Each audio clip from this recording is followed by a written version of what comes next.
Welcome back to my channel. इस video में हम करेंगे क्लास 12th बायोलॉजी का chapter SRFP in one shot. इसकी रैपिड रिवीजन करेंगे, NCERT सारी की सारी कवर करेंगे, each and every point. So without wasting time let's get start with the introduction of the unit. Biology जो है वो डिस्क्राइब करती है अर्थ के ऊपर लाइफ को।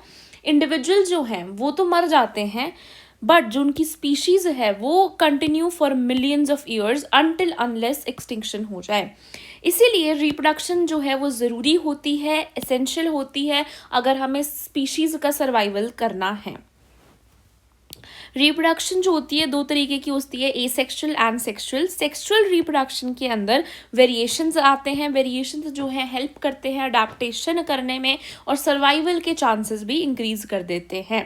इस यूनिट के अंदर हम पढ़ने वाले हैं reproduction in flowering plants, reproduction in humans, human की रिप्रोडक्टिव हेल्थ कैसी है और मेथड्स क्या है जिससे हम रिप्रोडक्टिव इल हेल्थ को प्रिवेंट कर सकते हैं, अवॉइड कर सकते हैं। To understand biology of reproduction हमने एग्जाम्पल्स लिए हैं प्लांट और ह्यूमंस का। इस यूनिट के जो साइंटिस्ट हैं बेसिकली उनका नाम दे रखा है Panchanan Maheshwari, right. Let's start with the chapter SRFP। Introduction के अंदर क्या लिखा हुआ है, फ्लावर्स जो हैं वो एग्जिस्ट करते हैं mainly for sexual reproduction of the plants, not only for beauty. Colour, scent, nectar ये सब चीज़ें जो हैं उनको इनडायरेक्टली हेल्प करती है रिप्रोड्यूस करने में। जो सारे फ्लावरिंग प्लांट्स हैं यानी एंजियोस्पर्म्स, ये सब क्या करते हैं, सेक्सुअल रिप्रोडक्शन शो करते हैं। हमें डाइवर्सिटी देखने को मिलती है उनके इन्फ्लोरेसेंस में, उनके फ्लावर के स्ट्रक्चर में और उनके फ्लोरल पार्ट्स में। ये जो अडेप्टेशंस हैं ये उनको हेल्प करती हैं फ्रूट और सीड्स बनाने में, जो कि एंड प्रोडक्ट्स होते हैं सेक्सुअल रिप्रोडक्शन के। इस चैप्टर में हम पढ़ेंगे morphology of the flower, structure of the flower, process of sexual reproduction, angiosperms का एग्जाम्पल लेते हुए। फ्लावर जो है एक फैसिनेटिंग ऑर्गन है ऑफ एंजियोस्पर्म्स। ह्यूमंस का एक बहुत ही लॉन्ग रिलेशनशिप है फ्लावर्स से। फ्लावर्स की ह्यूमंस के लिए एस्थेटिक वैल्यू भी है, ऑर्नामेंटल वैल्यू भी है, सोशल वैल्यू भी है, रिलीजियस वैल्यू भी है और कल्चरल वैल्यू भी है।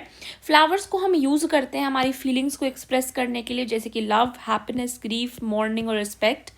फ्लावर्स को हमने वाइडली कल्टिवेट करा है हमारे घरों में, हमारे गार्डन के अंदर। फ्लावर की कल्टिवेशन को ही हम फ्लोरिकल्चर कहते हैं। बायोलॉजिकल इंपॉर्टेंस भी है फ्लावर का, क्योंकि वो रिप्रोडक्टिव ऑर्गन है फॉर एंजियोस्पर्म्स और साइट ऑफ सेक्सुअल रिप्रोडक्शन होते हैं।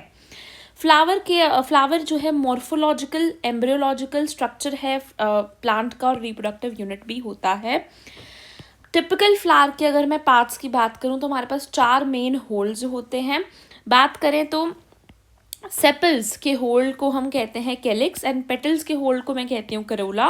स्टेमेंस जो कि मेल रिप्रोडक्टिव पार्ट होता है उसके होल्ड को मैं कहती हूँ एंड्रोशियम एंड पिस्टिल या फिर कार्पिल जो कि फीमेल रिप्रोडक्टिव पार्ट है उसके होल्ड को मैं कहती हूँ गाइनोशियम। कैलिक्स और करोला नॉन एसेंशियल होल्स होते हैं एंड एंड्रोशियम एंड गाइनोशियम जो होते हैं वो एसेंशियल होल्स होते हैं। इंपॉर्टेंट रिप्रोडक्टिव पार्ट्स ये दोनों हैं। स्टेमेन के अंदर अगर मैं बात करूं तो 2 पार्ट होते हैं, अगेन फिलामेंट और एंथर। कार्पिल के अंदर होता है stigma, style and ovary. Ovary के अंदर प्रेजेंट होते हैं ovules and later on ovules he seed बनाते हैं एंड ओवरी जो है वो फ्रूट बनाती है। डायग्राम के थ्रू देखें तो यहाँ पर आपको जो ये ग्रीन लीव्स दिखाई दे रही हैं these are your sepals and जो ये दिखाई दे रही है कलरफुल चीज़ें, colourful leaves which these are terms as petals. Then यहाँ पर जो आपको ये दिखाई दे रहा है दिस इज योर पिस्टल या फिर कार्पल, ये स्टिग्मा है, this is style and this is ovary. नीचे वाले पार्ट को हम थैलेमस कहते हैं। एंड इसके बाद मैं बात करूँ these are your male reproductive part, इसके अंदर एंथर है एंड फिलामेंट है। सो या दैट्स इट। आगे बात करते हैं pre fertilization structure and events की। तो बिफोर अ फ्लावर अपीयर्स यानी जब फ्लावर आता है उससे पहले ही जो प्लांट है वो सोच लेता है कि उसने फ्लावर बनाना है। इस वजह से हार्मोनल और स्ट्रक्चरल चेंजेस आते हैं उस प्लांट के अंदर। यही चेंजेस जो हैं फ्लोरल प्राइमोडियम बना देते हैं। फ्लोरल प्राइमोडियम जो है वो इनफ्लोरेसेंस बना देता है और उसके अंदर फ्लोरल बड्स बन जाते हैं, उन्हीं से ही इवेंचुअली फ्लावर्स बनते हैं।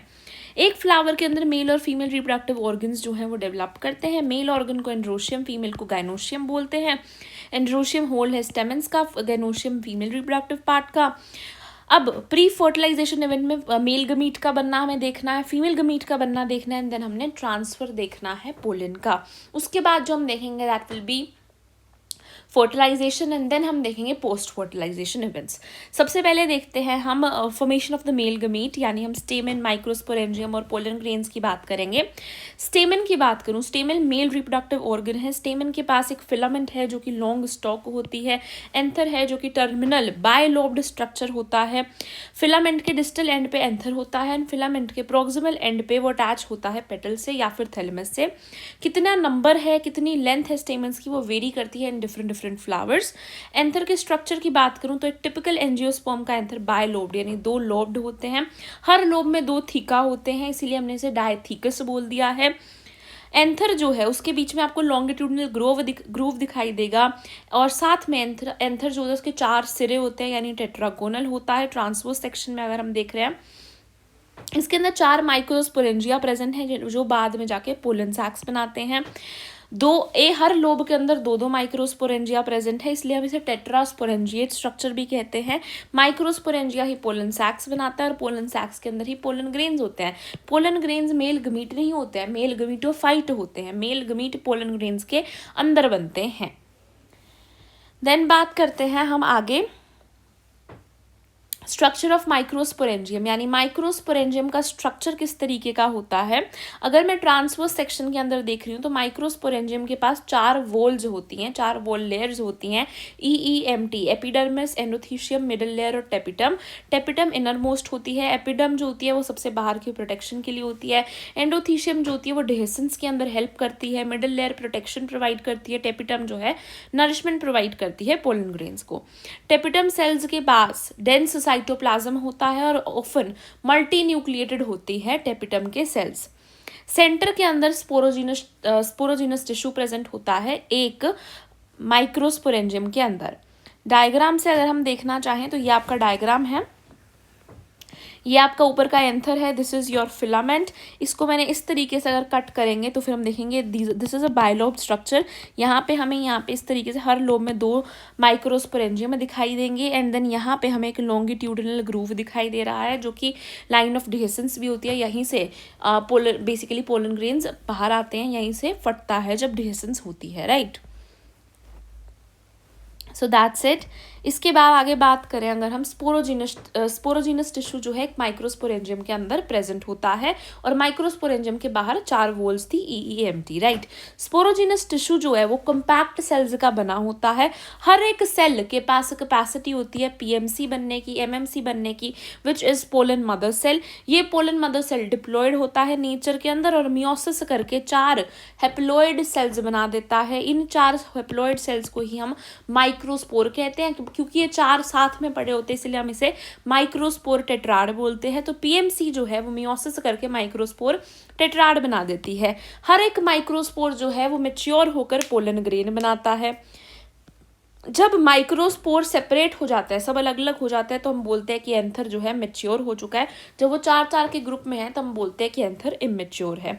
जब एंथर डिहाइस करता है, फटता है, तो सारे पोलन्स जो है वो रिलीज हो जाते हैं।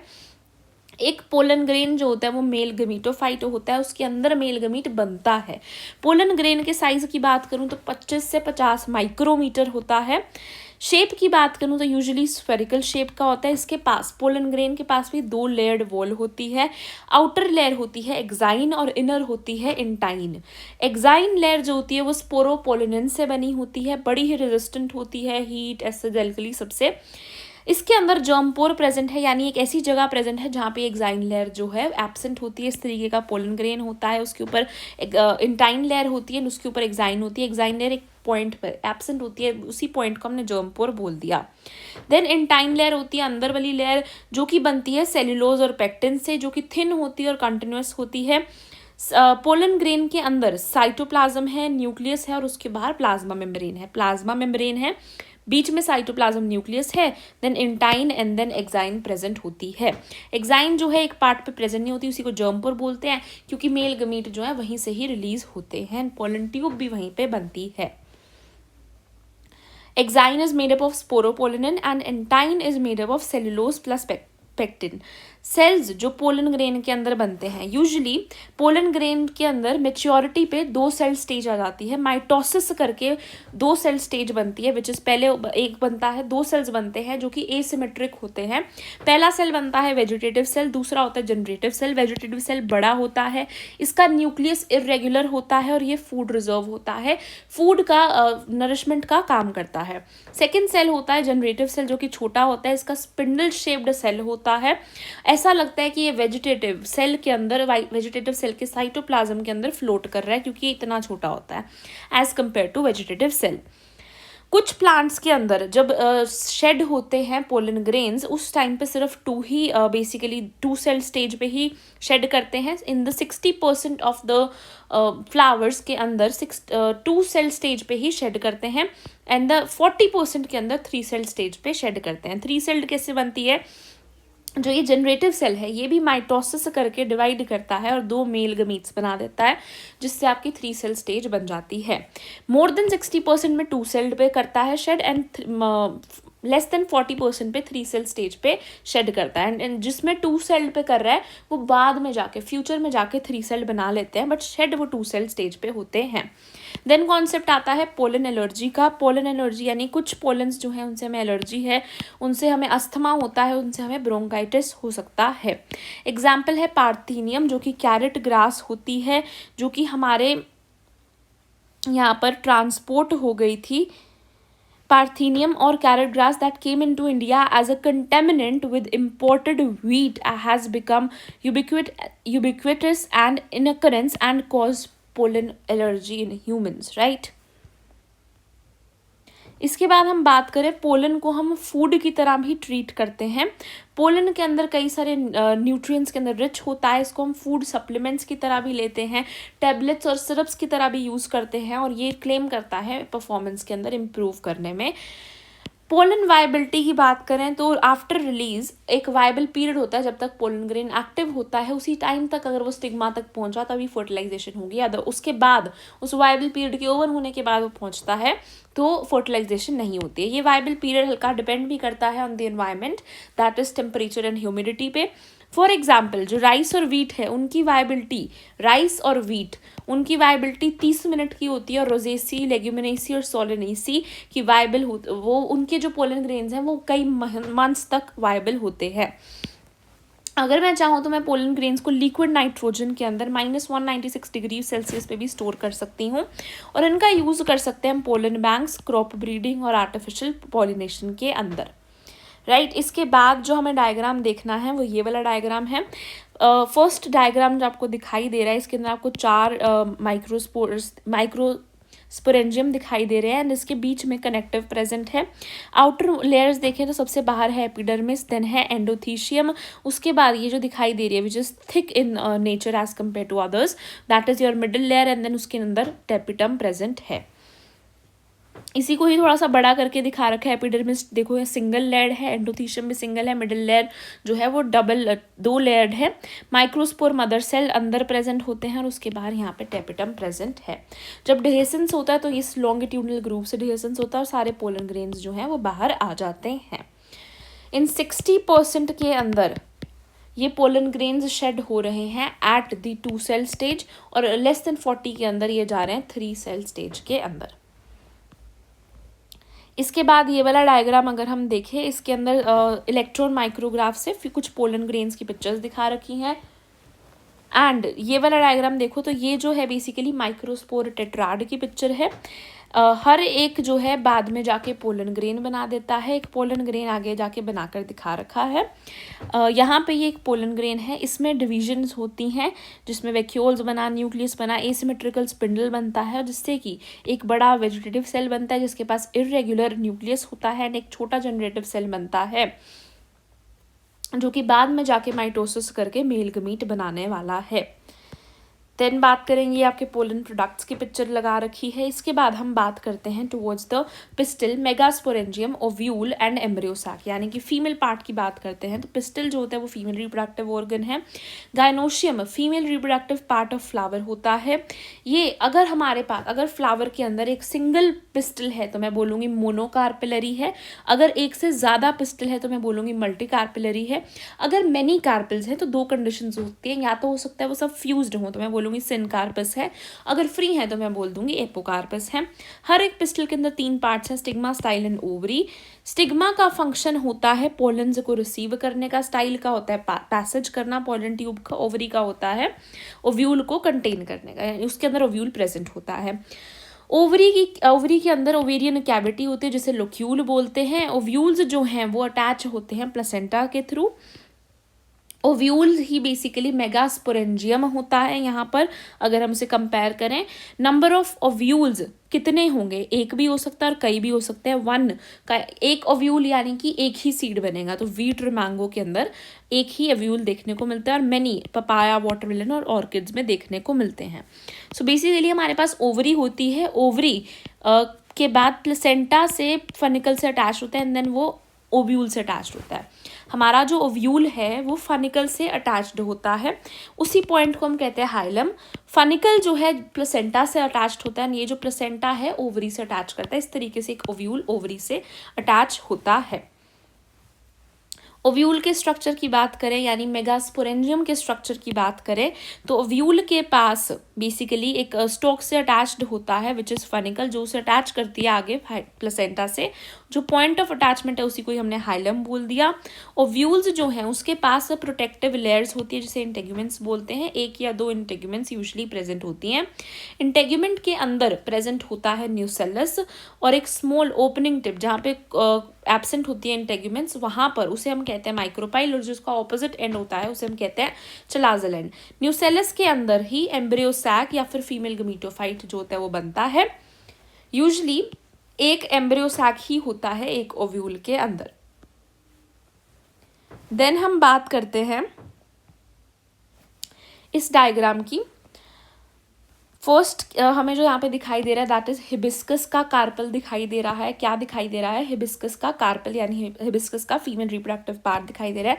सेकंड डायग्राम के अंदर हमें पापेवर दिखा रखा है, जिसके अंदर हमें कंडीशन देखने को मिल रही है मल्टी कार्पिलरी एपोकार्पस, यानी कि मल्टी कार्पिलरी सिनकार्पस, यानी कि ये फ्यूज्ड है और मल्टी कार्पिलरी है। इन द थर्ड डायग्राम हमें दिखा रखा है माइशेलिया का एग्जाम्पल, जो कि मल्टी कार्पिलरी एपोकार्पस, यानी यहाँ पे कई सारे कार्पल्स हैं और वो फ्रीली पड़े हुए हैं। फोर्थ डायग्राम देखने से पहले यहाँ पर हम देखें तो यूजुअली ये क्या है, एनाट्रोपस ओव्यूल बनाया, यानी उल्टा करके बनाया है। यूजुअली हम जो ओव्यूल बनाते हैं वैसे बनाते हैं, यहाँ पे एक बार उल्टा करके बता रखा है। उस उल्टे ओव्यूल के अंदर उन्होंने बताया ये चलाजल एंड हो जाएगा एंड ऊपर वाला माइक्रोपाइल एंड हो जाएगा। यहाँ पे ये जो चीज़ है दिस इज योर फनिकल जहाँ पे अटैच हो रहा है, दिस इज योर हाइलम। इसके बाद बात करूं बाहर की आउटर इंटेग्यूमेंट है, अंदर की इनर इंटेग्यूमेंट है, उसके अंदर जो ये प्रेजेंट है this is your nucellus. Nucellus के अंदर एक एम्ब्रियो सैक होता है। एम्ब्रियो सैक जो होता है वो किससे बनता है? एक फंक्शनल मेगास्पोर से बनता है, वो हम आगे देखेंगे किस तरीके से बनता है। मेगास्पोरोजेनेसिस किस तरीके से हो रहा है? मेगास्पोर जो है वो बनते हैं एमएमसी से, which is diploid in nature. Nucellus के अंदर एक सेल जो है वो कहता है कि मुझे मेगास्पोर मदर सेल बनना है, एमएमसी बनना है। एमएमसी डिप्लॉयड होता है, ये एमएमसी जो है फिर बड़ा हो जाता है, लार्ज बन जाता है, इसका साइटोप्लाज्म बड़ा ही डेंस हो जाता है और प्रोमिनेंट सा न्यूक्लियस बन जाता है। सिर्फ एक ही एमएमसी यहाँ पर बनता है। वहाँ पर इन द मेल के पार्ट के अंदर क्या हो रहा था, हर एक बेसिकली हर एक जो स्पोरोजिनस टिश्यू का सेल था, हर एक सेल ही पीएमसी बना था। यहाँ पर सिर्फ और सिर्फ एक सेल न्यूसेलस का बोलता है कि मुझे एमएमसी बनना है, और वही बनता है, लार्ज होता है, डेंस साइटोप्लाज्म होता है और प्रोमिनेंट सा न्यूक्लियस हो जाता है। और ये एमएमसी जो है मियोसिस करता है, मियोटिक डिवीजन करके 4 मेगास्पोर बना देता है। हेप्लॉइड होते हैं, उनमें से 4 में से 3 डिजेनरेट कर जाते हैं और सिर्फ एक ही फंक्शनल होता है, क्योंकि एक ओव्यूल के अंदर हम एक ही एम्ब्रियो सैक बना सकते हैं। ये जो फंक्शनल मेगास्पोर है यही बाद में जाके एम्ब्रियो सैक बनाता है। इस चीज को हम बोल देते हैं मोनोस्पोरिक डेवलपमेंट। फीमेल गमीटोफाइट या एम्ब्रियो सैक किस तरीके से बनता है? तो फंक्शनल मेगास्पोर जो है वो माइटोसिस करता है, यानी कि जो फंक्शनल मेगास्पोर यहाँ पर बनता है, 3 डिजेनरेट कर जाते हैं। ये अब क्योंकि हैप्लॉइड है तो, और मुझे सब कुछ बाद में हैप्लॉइड ही चाहिए, तो ये माइटोसिस करता है। माइटोसिस करके ये एम्ब्रियो सैक बनाता है। फिर एम्ब्रियो सैक के अंदर भी माइटोसिस होती है। एम्ब्रियो सैक में माइटोसिस कौन सी होती है? फ्री न्यूक्लियर डिविजन्स होती हैं, यानी कि सेल वॉल नहीं बनती है, सेल्स डिफरेंट नहीं बनते, सिर्फ न्यूक्लियस डिवाइड करता रहता है। तब तक डिवाइड करता है जब तक 8 न्यूक्लियेट सेल नहीं आ जाती, यानी कि 3 माइटोटिक डिविजन्स होती हैं।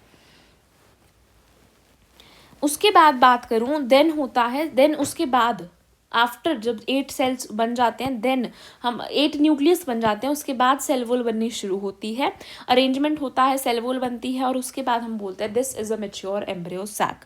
तो फ्री न्यूक्लियर डिविजन्स होती हैं, 8 न्यूक्लिएट स्टेज तक बनता है, और फिर फ्री न्यूक्लियर डिविजन्स, अब तब स्टार्टिंग में कोई सेल वॉल नहीं बनती, after 8 nucleus form cell wall भी बन जाती है, और मैच्योर एम्ब्रियो सैक जो है वो बन जाता है।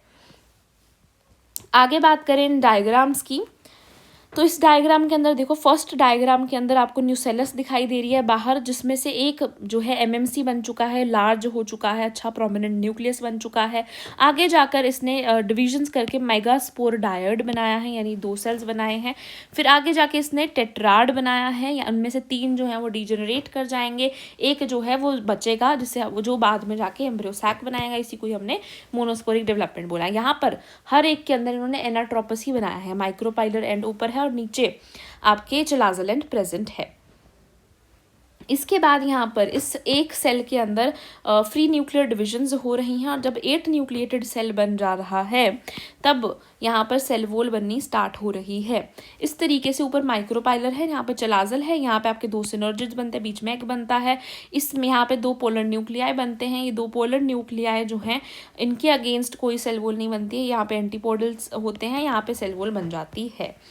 अगर हम एक मेच्योर पूरा स्ट्रक्चर देखें, अब यहाँ पे ये एनाट्रोपस नहीं है, अब ये सीधा बनाया है क्योंकि माइक्रोपाइलर नीचे आ गया, चलाजल ऊपर आ गया है।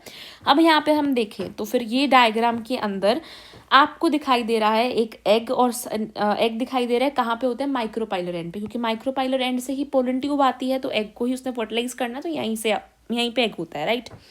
एग अपरेटस दिखाई दे रहा है जिसमें एग और 2 सिनर्जिड्स प्रेजेंट है। हर सिनर्जिड जो है फिलीफॉर्म अपरेटस बनाता है, जो कि पोलन ट्यूब को गाइड करता है। बीच में आपको पोलर न्यूक्लियाई दिखाई दे रहे हैं, ये पोलर न्यूक्लियाई जो है एक ही सेल में प्रेजेंट है, which is the central cell. तो सेंट्रल सेल के अंदर N+N होता है, यानी 2 न्यूक्लियस प्रेजेंट होते हैं, हैप्लॉइड, और यहाँ पर आपके 3 सेल्स बन जाते हैं, which are your antipodal cells. Total हम देखें तो 8 न्यूक्लिएटेड है और 7 सेल्ड है, 1 2 3 4 5 6 7, 7 सेल्ड 8 न्यूक्लिएटेड स्ट्रक्चर बन जाता है। इसके बाद हम बात करें मैच्योर एम्ब्रियो सैक का स्ट्रक्चर के बारे में दे रखा है। टोटल न्यूक्लियस जो है 8 हैं, टोटल सेल्स 7 हैं।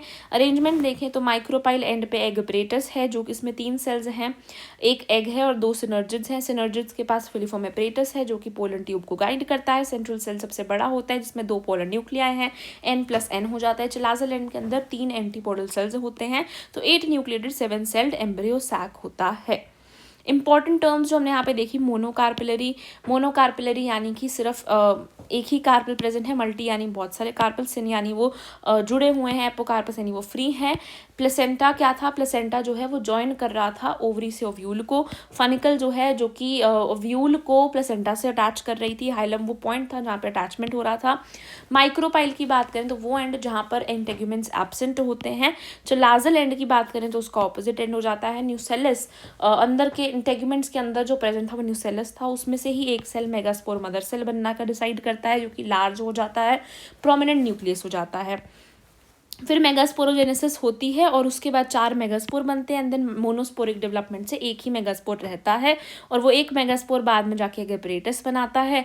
एग अपरेटस के अंदर सिनर्जिड्स होते हैं, सिनर्जिड्स के पास फिलीफॉर्म अपरेटस होता है, एंटीबॉडल्स होते हैं, पोलर न्यूक्लियाई होता है। I hope this is clear. इसके बाद लास्ट में इस टॉपिक के अंदर हम देखते हैं मेल गमीट की जो फॉर्मेशन है वो होती है एक माइक्रोस्पोर मदर सेल जब अंडरगो करता है एक मियोसिस के, तो उसमें चार माइक्रोस्पोर बनते हैं और फिर 2 माइटोटिक डिविजन्स होती हैं। पहले के अंदर वेजिटेटिव और जनरेटिव सेल बनता है, सेकंड के अंदर जनरेटिव सेल 2 मेल गमीट बनाता है। तो टोटल हम बोलेंगे एक मियोसिस और 2 माइटोसिस हो रही हैं। फीमेल गमीट जब बन रहा है तो एक मेगास्पोर मदर सेल जो है वो एक मियोसिस करता है और 4 मेगास्पोर बनाता है, जिसमें से एक ही फंक्शनल होता है और वो एक फंक्शनल मेगास्पोर 3 माइटोटिक डिविजन्स करता है, जिससे 8 न्यूक्लिएटेड एम्ब्रियो सैक बनता है और एग सेल भी वहीं पे बनता है। तो एक मियोसिस और 3 माइटोसिस होती हैं इन फीमेल गमीट फॉर्मेशन। सो हम यहाँ पे एक लाइन लिख रखी है एनसीईआरटी में, polar nuclei are situated below the egg apparatus in the large central cell. अब ऐसा क्यों लिखती है एनसीईआरटी? क्योंकि वो एनाट्रोपस ओव्यूल दिखा रही है हर जगह पे, दैट्स वाई वो कहती है कि जो पोलर न्यूक्लियाई है वो बिलो द एग एपरेटस है, यानी एग एपरेटस जो ऊपर प्रेजेंट करे ना उन्होंने, अगर माइक्रोपाइल को ऊपर दिखाया है तो पोलर न्यूक्लियाई उसके नीचे हो जाएंगे। बट इसी को ही हम अगर उल्टा लिख दूँ तो वो मेरा सही व्यू हो जाएगा। ये एनाट्रोपस व्यू के अकॉर्डिंग लिख रखा है। नेक्स्ट है हमारे पास पॉलिनेशन। पॉलिनेशन का मतलब क्या है? मेल गमीट जो पोलन ग्रेन के अंदर प्रेजेंट है और जो फीमेल गमीट एम्ब्रियो सैक के अंदर प्रेजेंट है उनका आपस में मिलना, जो दोनों के दोनों ही मेल गमीट और फीमेल गमीट दोनों ही नॉन मोटाइल होते हैं, यानी उनको साथ लाना पड़ता है।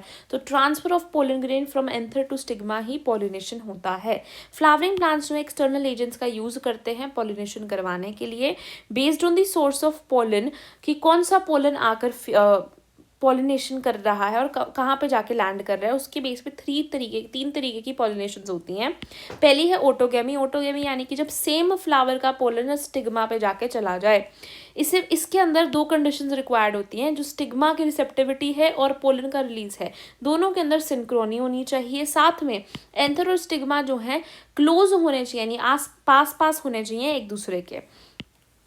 ओपन फ्लावर्स के अंदर कंप्लीट ऑटोगेमी बहुत रेयर होती है, पर क्लोज्ड के अंदर ऑटोगेमी ही होती है।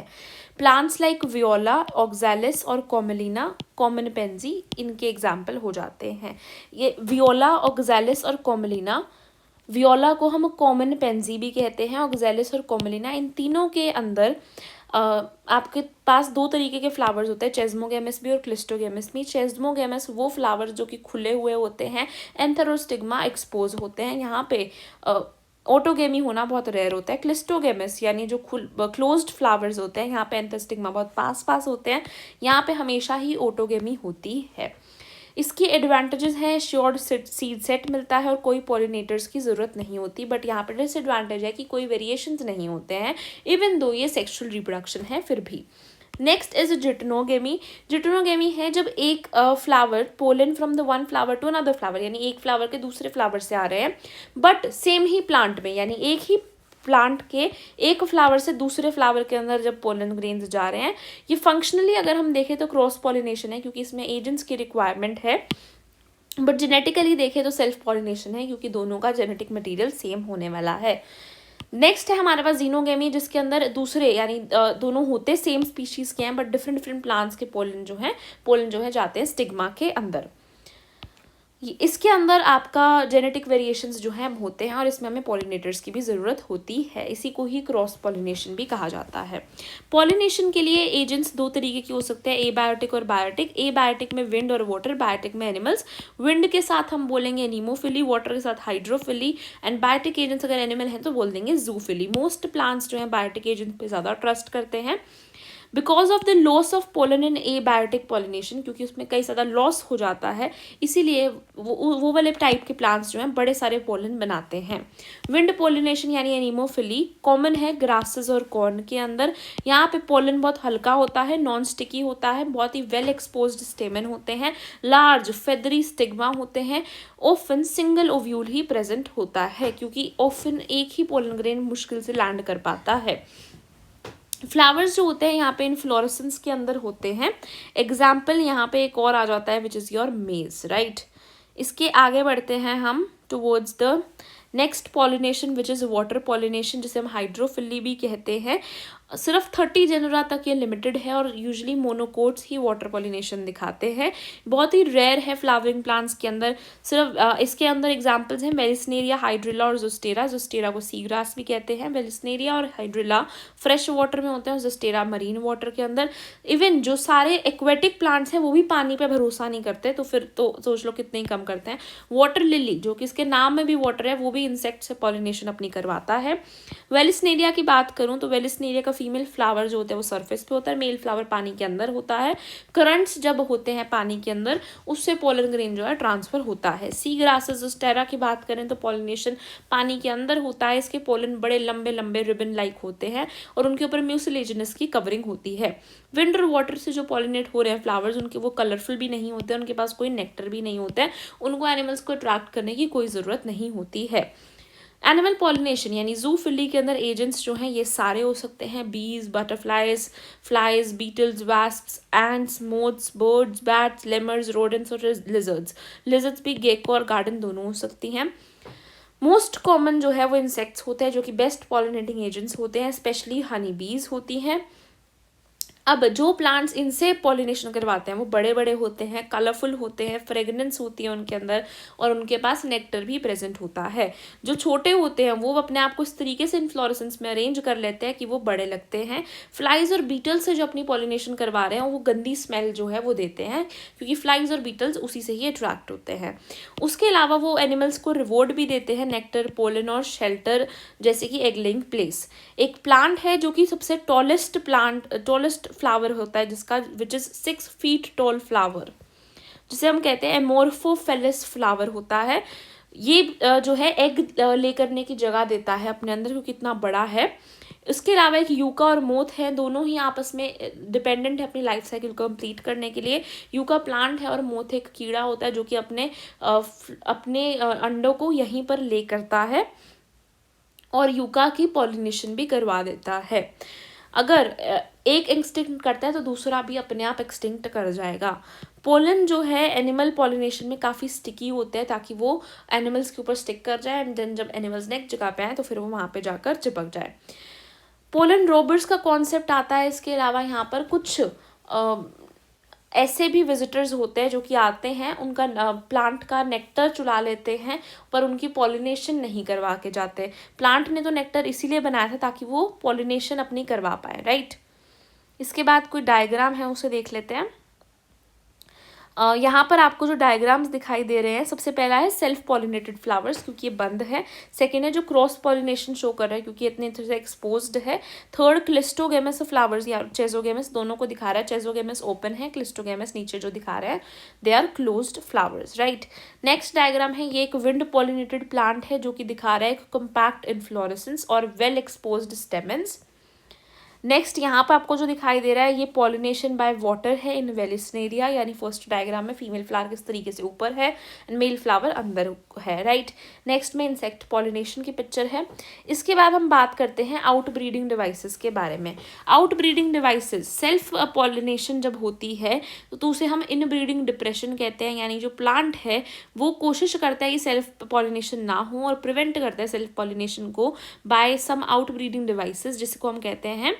फर्स्ट है हमारे पास dichogamy, then herkogamy, then self incompatibility and then unisexual flowers. सबसे पहले जो प्लांट टेक्निक फॉलो करता है जिससे वो सेल्फ पॉलिनेशन को प्रिवेंट कर सके, दैट इज डाइकोगेमी, यानी कि जो पोलन का रिलीज का टाइम है और स्टिग्मा की जो रिसेप्टिविटी है वो टाइम जो होता है वो डिफरेंट होता है। हेरकोगेमी यानी जो एंथर है और जो स्टिग्मा है वो बहुत दूर दूर प्रेजेंट होते हैं, पास में प्रेजेंट नहीं होते।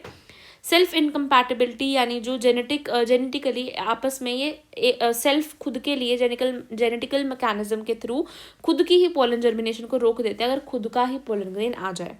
देन यूनिसेक्सुअल फ्लावर्स के अंदर कुछ मोनोशियस होते हैं, कुछ डायोशियस होते हैं। मोनोशियस वो जिसमें सेम ही प्लांट पे मेल और फीमेल दोनों प्रेजेंट होते हैं, एग्जाम्पल कैस्टर और मेज। इसमें ऑटोगेमी तो प्रिवेंट हो जाती है पर जिटनोगेमी फिर भी होती है।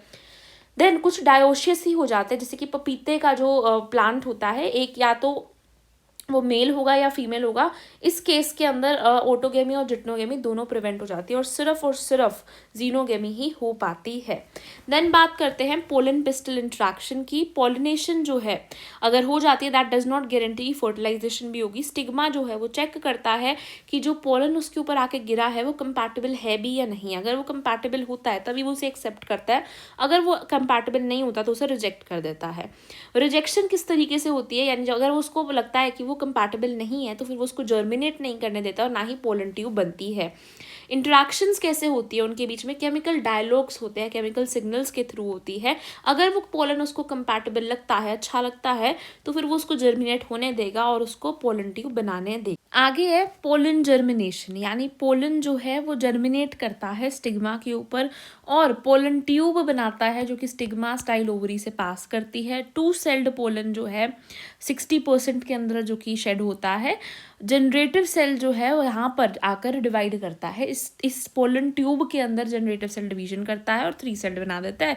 और जो ऑलरेडी 3 सेल्ड पे शेड हुए थे उसके अंदर ऑलरेडी 3 ही रहते हैं, यानी 2 मेल गमीट्स रहते हैं।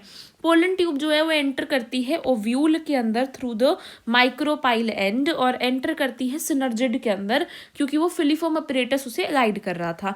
इन सारे इवेंट्स को ही हमने बोल दिया पोलन पिस्टल इंट्रैक्शन। देन यहाँ पे जो फर्स्ट इमेज दिखाई दे रही है दैट इज पोलन ग्रेन्स जो स्टिग्मा के ऊपर जर्मिनेट कर रहे हैं। सेकंड में जो स्टाइल के थ्रू जर्मिनेट कर रहे हैं। थर्ड इमेज आपको दिखा रखी है पूरा lateral section of the pistol जो कि दिखा रहा है पोलन ट्यूब किस तरीके से ग्रो करके और किस तरीके से अंदर जा रही है। इसके बाद आपको दिखाया enlarged view of an egg apparatus of showing the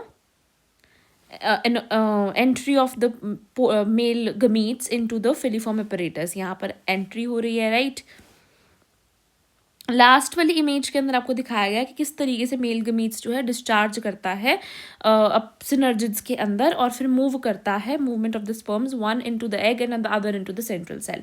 अब 2 मेल गमीट्स हैं, उनका क्या रोल होता है। एक मेल गमीट तो जाकर फ्यूज कर जाता है एग से, दूसरा मेल गमीट जाकर फ्यूज कर देता है पोलर न्यूक्लियाई से। इसको पढ़ने से पहले हम पढ़ेंगे आर्टिफिशियल हाइब्रिडाइजेशन के बारे में। आर्टिफिशियल हाइब्रिडाइजेशन का कॉन्सेप्ट क्रॉप इंप्रूवमेंट में यूज हुआ है। आर्टिफिशियल हाइब्रिडाइजेशन के अंदर हम सिर्फ डिजायर्ड पोलन को यूज करते हैं। सबसे पहले अगर हमारा जो female flower basically female flower नहीं है, मतलब बाइसेक्सुअल फ्लावर है, उस केस में मैं सबसे पहले इमास्कुलेशन करूंगी, यानी एंथर को रिमूव कर दूंगी वहाँ के और उसको बैगिंग कर दूंगी, यानी उसको कवर कर दूंगी ताकि कोई अनवांटेड पोलन वहाँ पे ना आए।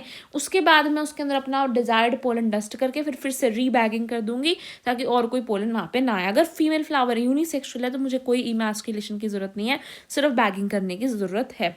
इससे हाइब्रिड सीड्स बनते हैं और बेटर वेराइटीज बनती हैं। प्लांट ब्रीडर्स जो है वो मैनिपुलेट कर सकते हैं। Plant breeders in manipulating pollen pistil interactions even in incompatible pollinations to get desired hybrids, यानी कि इस नॉलेज से जो पोलन पिस्टल इंट्रैक्शन की नॉलेज है इससे प्लांट ब्रीडर्स जो है यूज कर सकते हैं पोलन पिस्टल इंट्रैक्शन को मैनिपुलेट करने में और इनकम्पैटिबल पॉलिनेशंस को भी करवाने में, ताकि उनके डिजायर्ड हाइब्रिड्स बन जाए। अब बात करते हैं डबल फर्टिलाइजेशन। हमने प्री फर्टिलाइजेशन के इवेंट्स पढ़ लिए, अब हम फर्टिलाइजेशन देखेंगे। एंजियोस्पर्म्स में डबल फर्टिलाइजेशन होती है, यानी एक तो सिनगेमी होती है, एक ट्रिपल फ्यूजन होती है। पोलन ट्यूब एंटर करती है माइक्रोपाइल एंड से, एक सिनर्जिड के अंदर एंटर करती है, 2 मेल गमीट्स को रिलीज करती है। एक मेल गमीट तो एग सेल से फ्यूज करके डिप्लॉयड जायगोट बना देता है, इसी को सिनगेमी बोला। देन दूसरा मेल गमीट 2 पोलर न्यूक्लियाई से फ्यूज करके पेन बना देता है which is your triploid in nature primary endosperm nucleus, और जो सेंट्रल सेल है वो पेक बन जाता है प्राइमरी एंडोस्पर्म सेल। बिकॉज यहाँ पे 2 फ्यूजन्स हो रहे हैं, इसी को हमने डबल फर्टिलाइजेशन बोल दिया। ये एंजियोस्पर्म्स के अंदर होता है, जाइगोट बड़े होकर एम्ब्रियो बनाता है और जो पेन है या फिर जो पेक है वो बड़े होकर एंडोस्पर्म बनाती है। आगे बात करते हैं पोस्ट फर्टिलाइजेशन। ये फर्टिलाइजेशन होगी, फर्टिलाइजेशन के बाद एंडोस्पर्म बनती है, कहाँ से, पेक से जो कि ट्रिप्लॉइड थी। फिर एम्ब्रियो बनता है, पहले एंडोस्पर्म बनेंगी फिर एम्ब्रियो, क्योंकि एंडोस्पर्म उसका खाना है, पहले खाना बनता है फिर एम्ब्रियो बनता है, यानी जाइगोट से एम्ब्रियो बनता है जो कि डिप्लॉइड होता है। और आपका ओव्यूल से सीड बनता है, ओवरी से फ्रूट बनता है। ये दोनों साइमल्टेनियसली होते हैं, ये पहले और फिर ये बाद में, राइट। एंडोस्पर्म कैसे बनता है। एंडोस्पर्म जो है वो बनता है बिफोर द एम्ब्रियो, यानी एम्ब्रियो के बनने से पहले बनता है।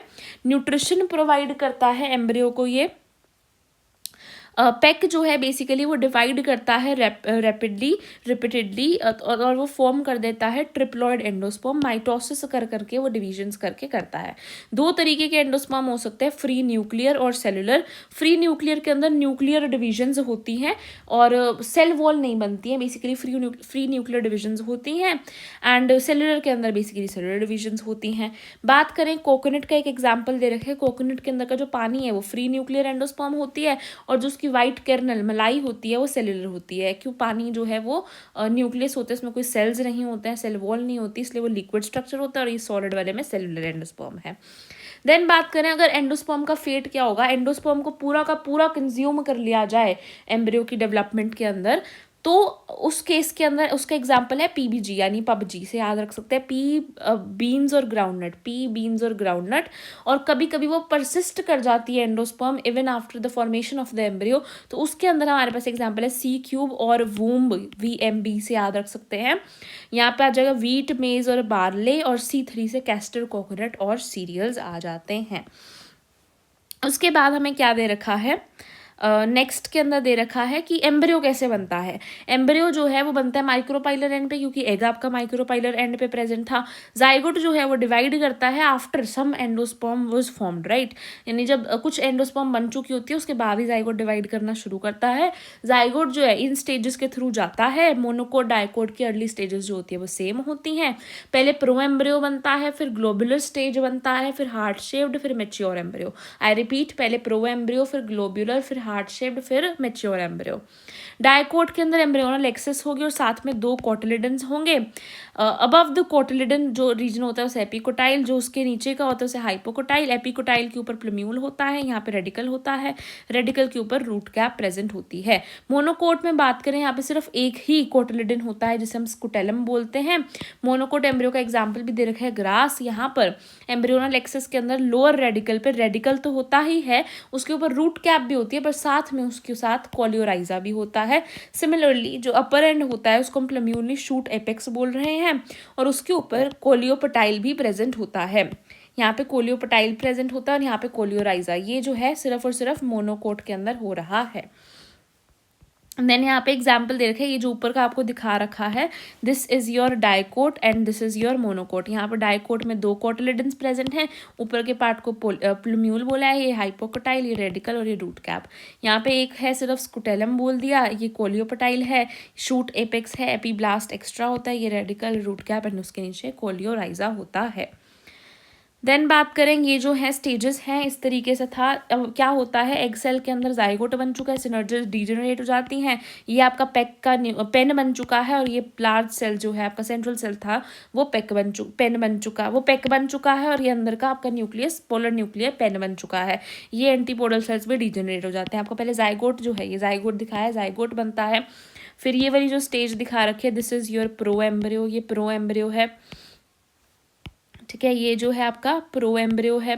उसके बाद आपका बनता है यहाँ पर ग्लोबुलर शेप, देन बनता है हार्ट शेप, देन बनता है आपका मेच्योर एम्ब्रियो, राइट। यहाँ पे कोटिलिडन्स दिखा रखे हैं, दिस इज योर रेडिकल, और बीच में ये वाला जो पार्ट होता है इसे हम सस्पेंसर बोलते हैं। देन आगे की बात करें, सीड कैसे बनता है। सीड जो है वो फर्टिलाइज्ड ओव्यूल से बनता है। सीड के अंदर सीड कोट प्रेजेंट होता है, कोटिलिडन्स प्रेजेंट होते हैं और एम्ब्रियोनल एक्सेस प्रेजेंट है। सीड कोट के अंदर इंटेग्यूमेंट्स बनती हैं, माइक्रोपाइल एंड जो होता है वो पोर की तरह ही रह जाता है। सीड के अंदर वाटर कंटेंट जो है वो कम होता है, श्रिंक होने लग जाता है और डोरमेंसी में चला जाता है। डोरमेंसी एक इनएक्टिव स्टेज होती है जहाँ जो कि इनएक्टिव रहती है और वहाँ पे वाइबल होता है, पर सीड जैसे ही उसको फेवरेबल कंडीशंस मिलती हैं वो स्टेज के अंदर जर्मिनेट कर जाता है। ऐसे भी प्लांट्स हैं जहाँ पे मेनी सीड्स हैं, for example orchids, for example watermelon, papaya, orchids और बांकी और स्ट्राइका जो कि कुछ पैरासाइट्स है। देन फाइकस जो कि बहुत ही छोटे छोटे सीड्स रखता है। एक सीड वाले एग्जाम्पल वीट, पैडी और मैंगो है। आगे बढ़ते हैं टूवर्ड्स, कितने टाइप्स के सीड होते हैं, नॉन एल्ब्यूमिनस और एल्ब्यूमिनस। नॉन एल्ब्यूमिनस को एक्स एल्ब्यूमिनस भी कहते हैं। ये वो सीड्स हैं जहाँ पे कोई एंडोस्पर्म नहीं होता, जिसकी एग्जांपल हम ऑलरेडी पढ़ चुके हैं, पबजी। देन एल्ब्यूमिनस में हम एग्जांपल जिसके अंदर एंडोस्पर्म जो है वो प्रेजेंट होता है, इसके हम एग्जाम्पल ऑलरेडी पढ़ चुके हैं, WMB और C3 आ जाता है। देन अगर न्यूसेलस परसिस्ट कर जाए, न्यूसेलस कहाँ पे थी आपकी, ओव्यूल के इंटेग्यूमेंट्स के अंदर थी, अगर न्यूसेलस परसिस्ट कर जाए तो हम उसे पेरिस्पर्म बोलते हैं, इसमें एग्जाम्पल होता है B2। न्यूसेलस परसिस्ट कर जाए तो उसे हम पेरिस्पर्म बोलते हैं, B2 एग्जाम्पल है ब्लैक पेपर और बीट। फ्रूट फॉर्मेशन की बात करें तो ओव्यूल से सीड बनता है, ओवरी से फ्रूट बनता है, ओवरी की जो वॉल होती है वो पेरिकार्प बनाती है, फ्रूट की कवरिंग बनाती है। फ्लैशी और ड्राई दोनों तरीके के फ्रूट्स होते हैं, फ्लैशी में MGO है, ड्राई में MG है, mango, guava, orange, mango, mustard और ग्राउंडनट ड्राई का एग्जाम्पल। ट्रू फ्रूट वो होते हैं जो सिर्फ और सिर्फ ओवरी से बन रहे हैं, फॉल्स फ्रूट वो होते हैं जिसमें या तो वो किसी और चीज़ से बन रहे हैं या फिर ओवरी के साथ साथ कोई और चीज़ आ रही है उसके अंदर। मोस्टली ओवरी और थैलेमस से जो बनते हैं वो फॉल्स फ्रूट होते हैं, और जो सिर्फ ओवरी से बनते हैं वो ट्रू फ्रूट होते हैं। फॉल्स फ्रूट की एग्जाम्पल है एप्पल, स्ट्रॉबेरी और कैश्यू। देन बात करते हैं पार्थिनोकार्पी, ऐसे फ्रूट्स बनना जो बिना फर्टिलाइजेशन के ही फ्रूट बन रहा है। जो फ्रूट्स बिना फर्टिलाइजेशन के ही बन जाते हैं वो फ्रूट पार्थिनोकार्पी शो करते हैं। यहाँ पे जो सीड बन रहा है फॉल्स फ्रूट के अंदर वो तो फर्टिलाइजेशन से बन रहा है, फ्रूट भी आपका फर्टिलाइजेशन पे ही बनता है, बट यहाँ पे थैलेमस इन्वॉल्व है इसीलिए हमने फॉल्स बोला। पार्थिनोकार्पी के अंदर फ्रूट आपका बिना फर्टिलाइजेशन के ही बन रहा है, इसके अंदर कोई सीड नहीं होते हैं, सीडलेस फ्रूट होता है, हार्मोन से बनते हैं। एग्जाम्पल है यहाँ पे बनाना। देन बात करें सीड्स की इंपॉर्टेंस क्या क्या है, इंडिपेंडेंट है, रखता है हमें पानी से, इसका डिस्पर्जल मेथड्स बहुत अच्छे हैं क्योंकि हम इजीली इसे डिस्पर्ज करवा सकते हैं, फूड को स्टोर करके रखता है, सीड कोट प्रोटेक्शन देता है, डोरमेंसी से सर्वाइव कर पाता है, जेनेटिक वेरिएशंस भी दिखाता है। सीड जो है वो वायबल हो सकता है कई महीने, कई साल और कई 100 सालों तक। एग्जाम्पल दे रखा है सबसे पुराना जो हमें मिला है लुपिनस आर्क्टिकस का, हमें सीड मिला है जो कि 10,000 साल पुराना है और अभी भी वायबल है, जो हमें मिला है आर्कटिक टुंड्रा से। देन डेट पाम यानी कि हमें मिला है फिनिक्स डेक्टिलीफेरा का सीड जो कि 2000 साल पुराना है, ये हमें किंग हेरोड्स पैलेस के पास मिला था near the dead sea. Seeds जो है एग्रीकल्चर, स्टोरेज और क्रॉप प्रोडक्शन का बेसिस होते हैं। देन आगे बात करते हैं टूवर्ड्स दीज डायग्राम्स। इसके अंदर हमें क्या देखने को मिल रहा है, पहले डायग्राम के अंदर हमें 2 कोटिलिडन्स दिखा रखे हैं, इसीलिए हम बोलेंगे ये एक्स एल्ब्यूमिनस डाइकोट है क्योंकि यहाँ पर आपका जो एंडोस्पर्म है वो नहीं रही है, तो एक्स एल्ब्यूमिनस है, और डाइकोट है क्योंकि 2 कोटिलिडन्स हैं और यहाँ पे सिर्फ फूड का सोर्स कोटिलिडन्स है। दूसरे डायग्राम के अंदर एंडोस्पर्म भी है और कोटिलिडन भी है, तो मैं बोलूँगी एल्ब्यूमिनस डाइकोट है ये, और यहाँ पे एंडोस्पर्म और कोटिलिडन दोनों ही आपका सोर्स ऑफ फूड है। देन इस डायग्राम के अंदर डाइकोट एल्ब्यूमिनस हो जाएगा क्योंकि यहाँ पर आपका कोई भी कोलियोपटाइल या कोलियोराइजा नहीं है तो डाइकोट है, एंड एल्ब्यूमिनस हो जाएगा क्योंकि एंडोस्पर्म है।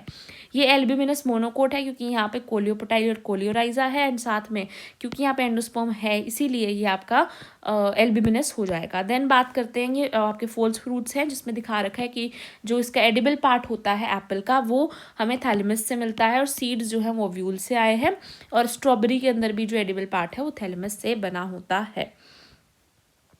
आगे बात करते हैं एपोमिक्सिस एंड पॉलीएम्ब्रियोनी के बारे में। एपोमिक्सिस होते हैं जब सीड बिना फर्टिलाइजेशन के ही बन जाएं। जो पार्थिनोकार्पी थी वहाँ पे फ्रूट बन रहा था बिना फर्टिलाइजेशन के, और वो जो था बेसिकली उसमें सीड तो होता ही नहीं था, उसमें सीड था ही नहीं, सेक्सुअल रिप्रोडक्शन नहीं थी, वो हार्मोन से बनाई गई थी। बनाना एग्जाम्पल था। एपोमिक्सिस में आपका सीड बन रहा है बिना फर्टिलाइजेशन के, यानी ये सेक्सुअल रिप्रोडक्शन को मिमिक कर रहा है, पर असल में ये एसेक्सुअल रिप्रोडक्शन होता है। Asexual reproduction that mimics sexual reproduction, ये कहाँ पे देखने को मिलता है, ग्रासेस और कुछ एस्ट्रेसी की फैमिली में। यहाँ पे क्या होता है ना, डिप्लॉयड एग जो है वो बनता है, मियोसिस नहीं होती है। एग जो होता है वो हेप्लॉइड बनता ही नहीं है, वो मियोसिस से बनता ही नहीं है, वो माइटोसिस से बनता है, डिप्लॉइड होता है, उसको कोई भी मेल गमीट की जरूरत नहीं होती, वो सीधा ही एम्ब्रियो बना लेता है बिना फर्टिलाइजेशन के। न्यूसेलर सेल जो है वो सीधा एम्ब्रियो सैक बनाते हैं और एम्ब्रियो बना लेते हैं उसके अंदर। ये हमें मेथड देखने को मिलता है सिट्रस, स्पेशली ऑरेंज के अंदर और मैंगो के अंदर। सीड जो है यहाँ पर हो सकते हैं मे कंटेन मेनी एम्ब्रियोज, एक सीड में यहाँ पे कई सारे एम्ब्रियो हो सकते हैं। अगर सेक्सुअल रिप्रोडक्शन होती है तो हमने देखा है एक ओव्यूल में एक ही एम्ब्रियो सैक होता है, एक ही एम्ब्रियो होता है, बट यहाँ पे एक सीड में कई सारे एम्ब्रियो देखने को मिलते हैं। देन बात करें पॉलीएम्ब्रियोनी, यही चीज है कि एक सीड में कई सारे एम्ब्रियो जब देखने को मिलते हैं। ऑरेंज, सिट्रस, मैंगो यहाँ पे एग्जाम्पल है। जेनेटिकली ये आइडेंटिकल होते हैं, इनको हम क्लोन्स भी कह सकते हैं। एपोमिक्सिस की इंपॉर्टेंस क्या है, हाइब्रिड क्रॉप्स के अंदर ये हाई यील्ड दिखाते हैं। हाइब्रिड सीड्स जो है उनको हमें हर साल प्रोड्यूस करना पड़ता था, क्योंकि नेक्स्ट जनरेशन जो है हाइब्रिड कैरेक्टर सेग्रीगेट हो जाते थे, सीड्स बड़े महंगे होते थे। हमने सोचा अगर हम हाइब्रिड्स को एपोमिक्टिक कर दें, यानी एपोमिक्सिस का जीन डाल दें उसके अंदर, तो कोई सेग्रीगेशन नहीं होगी, एसेक्सुअली रिप्रोड्यूस करेंगे तो वो कैरेक्टर्स जो है मेंटेन रहेंगे जो हमने हाइब्रिड से बनाए थे। फार्मर्स जो है रीयूज कर सकते हैं सीड को, और ये कॉस्टली नहीं रहेंगे। इसके बाद देयरफॉर एपोमिक्सिस जो है उसको हाइब्रिड सीड इंडस्ट्री में यूजफुल है, और इस पर रिसर्च जारी है कि हम किस तरीके से एपोमिक्टिक जीन्स को डाल सकते हैं। आगे बढ़ते हैं टुवर्ड्स, यहाँ पे समरी लिख रखी है, समरी आप खुद से रीड कर सकते हैं, राइट। देन लास्ट है यहाँ पे extra additional topic, significance of the seed and fruit formation में significance of fruit formation add करिए। सीड हम ऑलरेडी पढ़ चुके हैं। फ्रूट जो है प्रोटेक्ट करता है सीड को फ्रॉम अनफेवरेबल क्लाइमेटिक कंडीशन से, फ्लैशी हो चाहे ड्राई हो, दोनों का ही डिस्पर्जल के अंदर बहुत बड़ा रोल होता है डिस्टेंट प्लेसेस में, क्योंकि वो डिस्पोज करवाते हैं, ह्यूमन एनिमल उसे खाते हैं और फिर वो सीड को फेंक देते हैं, और इस वजह से सीड जो है ग्रो कर जाता है। कई सारे सोर्स जो कई सारे केमिकल्स का ये फ्रूट ही सोर्स हैं, जैसे कि sugars, proteins, oil, organic acids और वाइटामिन्स और मिनरल्स। ये जो फ्रूट्स हैं ये प्रोवाइड करते हैं nutrition to the developing seedlings, कर भी सकते हैं, may provide nutrition, right. Generally जो हार्ड सीड्स होते हैं उनके ऊपर सॉफ्ट फ्लैशी फ्रूट पेरिकार्प होता है, एग्जाम्पल गुआवा, और जो सॉफ्ट सीड्स होते हैं उनके ऊपर हार्ड फ्रूट का शेल होता है, जैसे कि आलमंड। जो फ्लैशी एडिबल पार्ट होता है फ्रूट का, उसको बिकम्स द एनर्जी, वो एनर्जी का सोर्स होता है, सोर्स ऑफ फूड होता है एनिमल्स के लिए, जो एनिमल्स जो हैं यहाँ पे डिस्पर्जल एजेंट्स होते हैं। So that's it for this video, thank you for watching.